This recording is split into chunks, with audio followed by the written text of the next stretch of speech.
Բարև ձեզ։ 2026 թվականից առողջապահության նախարարությունը նախատեսում է շտապօգնության ոչ հրատապ կանչերի մի մասը փոխանցել պոլիկլինիկաներին։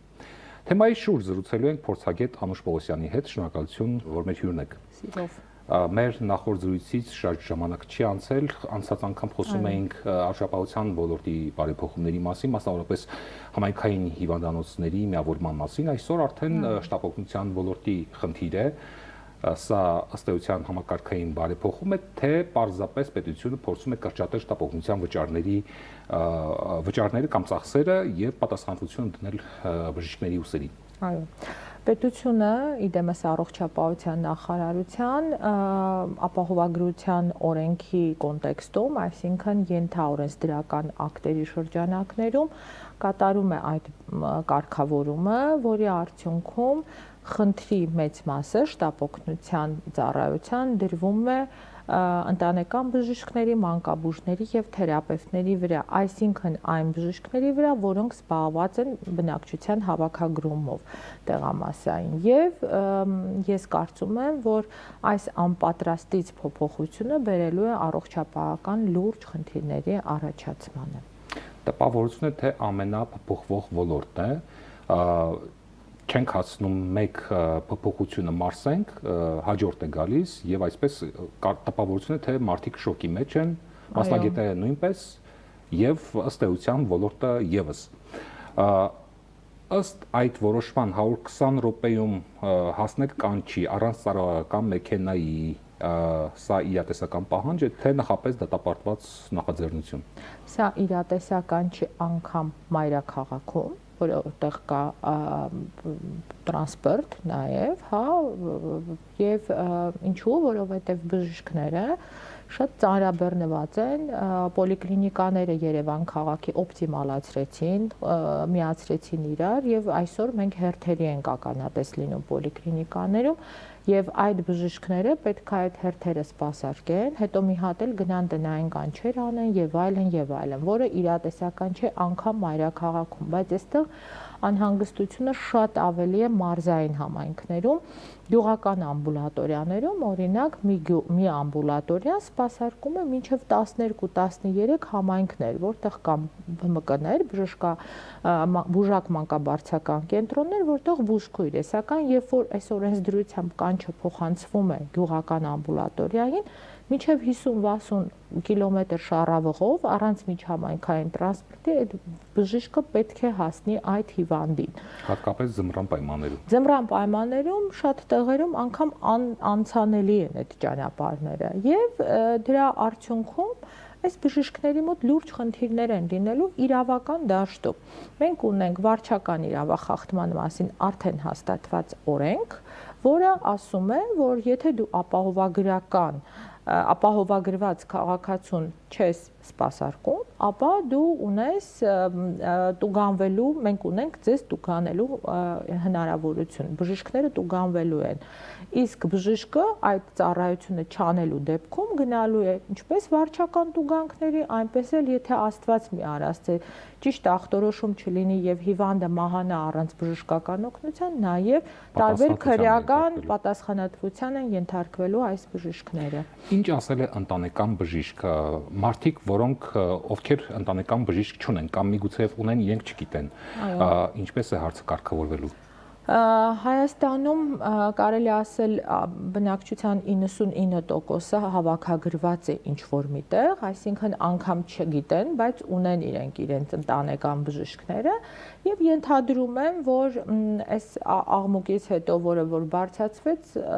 2 օր առաջ շտապօգնության կայանի ղեկավարը խոսեց եւ ասեց, որ մենք մտածում ենք 26 թվականին մեր շտապօգնության բարեփոխումների շրջանակներում մենք այնպես կանենք, որ տրիաժ կենտրոնում բժիշկներ լինեն, որպեսզի ճիշտ փոխանցում լինի կանչի եւ այլն, այսինքն ինչ է ստացվելու, որ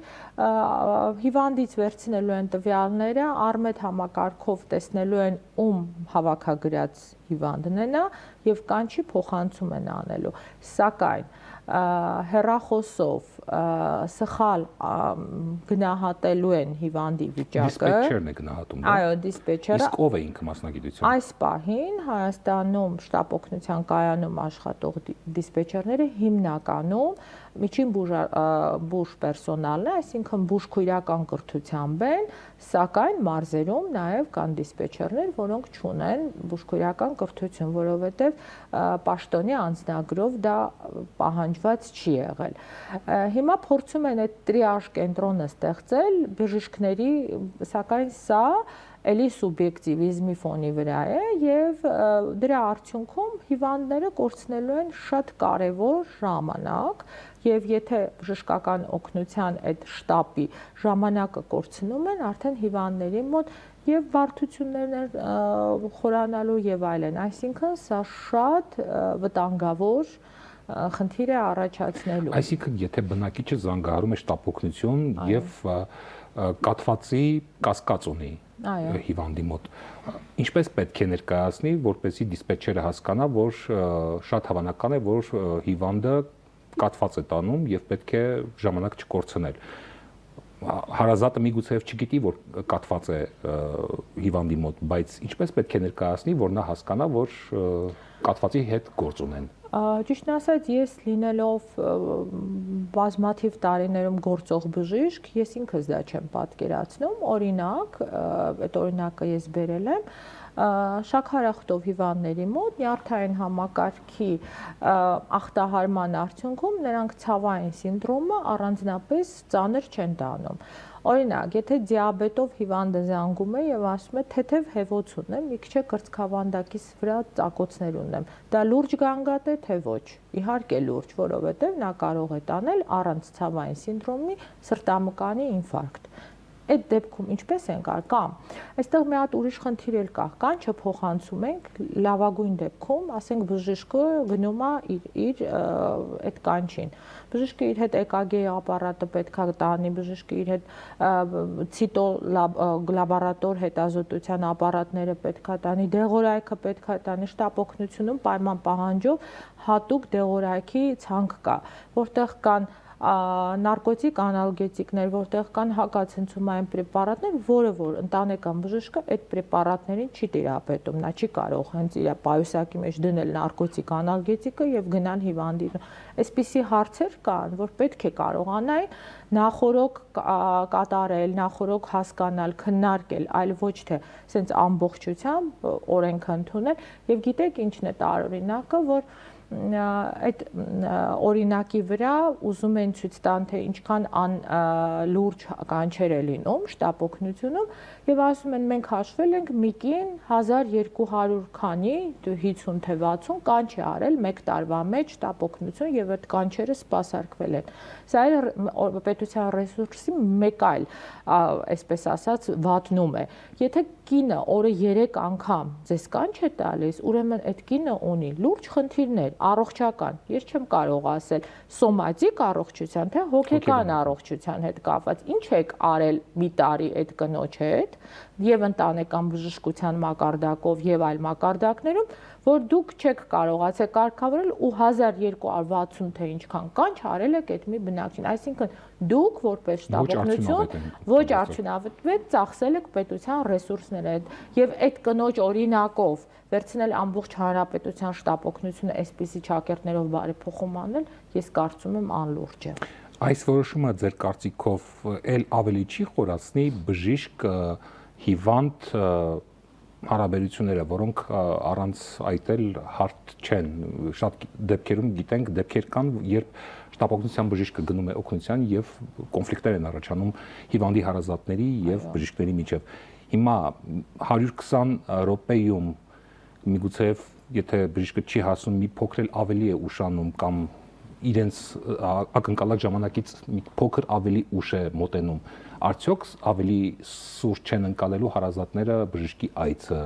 նոր խնդիրներ չեն առաջանալու։ Ինչպես է սա կարգավորվել։ Սա շատ ցավալի հարց է, որովհետև այդ կանչ ընդունողը Երևանում նստած տրիաժի մասնագետն է,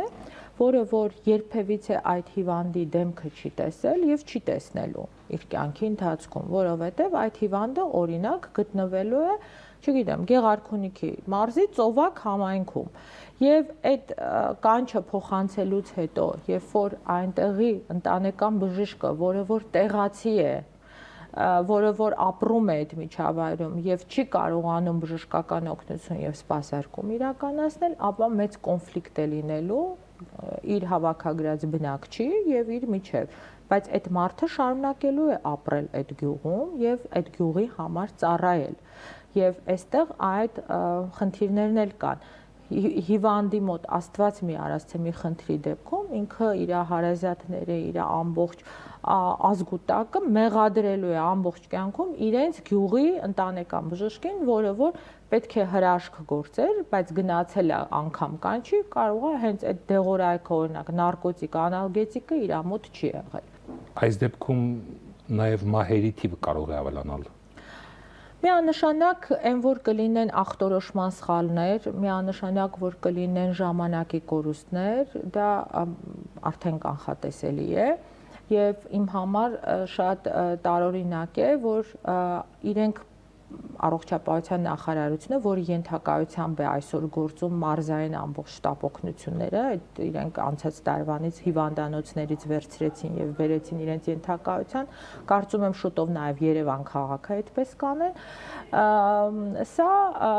լինելու են բաց թողումներ, լինելու են խնդիրներ եւ այս մարդիկ նոր որոշում են, որ 26 թվականին պետքա մտածեն տրիաժ ունենալու, որտեղ բժիշկը պետք է աշխատի, բայց ուզում եմ հիշեցնել, որ սպասելը դա կյանքեր է եւ հունվարի 1-ից դուք հայտարարում եք, որ ապահովագրական օրենքը գործելու է, այսինքն գործելու է նաև այս ենթաօրենսդրական ակտերը, այսինքն հունվարի 1-ից բնակիչները զանգելու են, դուք կանչեր եք տեղափոխելու, բայց հələ չունեք տրիաժ, հələ չունեք այդ բարեփոխումները։ Գուցե հակառակ կողմից գայեք, ստեղծեիք տրիաժը, մի 15 լավ բժիշկ նստացնեիք, տարբեր ինչ որ ավելի մանրամասն հարցաշարեր մշակեիք եւ այլն, նոր ասեիք, որ մենք արդեն կարողանում ենք on-line ախտորոշում անել եւ կանչերը տեղափոխել։ Իրականում այստեղ ուրիշ խնդիր էլ կա։ Փոխանցելու են կանչը բժիշկներին, բժիշկները չունեն ռեսուրսներ։ Ում հեռախոսին եք փոխանցելու կանչը, ամենակարևոր պրիմիտիվ հարցը։ Ոչ մի գյուղական ամբուլատորիա, ոչ մի պոլիկլինիկայի բժիշկ չունի պետական հեռախոսահամար, բոլորը անձնական են։ Բժիշկը կարող է, չէ՞, իր անձնական հեռախոսը անջատել օրինակ։ Որտեղ եք փոխանցելու։ Դուք անգամ այդ տեխնիկական հարցերը չեք քննարկել, որը իրավական կողմ ունի։ Դուք առողջապահության նախարարին հրապարակային դիմել եք, հույս ունեք դեռ որ որոշումը կփոխվի։ Ճիշտն ասած, քանի որ ունեմ փորձ, որ բազմաթիվ իմ, այսպես ասեմ, խնդրանքներ ընդունվել են ԻՇԱ հանրային առողջապահության, ձեր հարթակն էլ օգտագործելով խնդրում եմ առողջապահության կազմակերպիչներին ավելի լուրջ մոտենալ այս փոփոխություններին եւ այն չանել անելու համար եւ թղթի վրա, որովհետեւ այդ ենթաօրենսդրական ակտերի հետևում մարդկային կյանքեր են, ինչպես նաեւ մեր բժիշկների ապահով աշխատելու հնարավորությունները։ Շնորհակալություն մեր հարցերի պատասխանելու համար։ Մենք զրուցում էինք առողջապահության փորձագետ Անուշ Պողոսյանի հետ։ Ցտեսություն։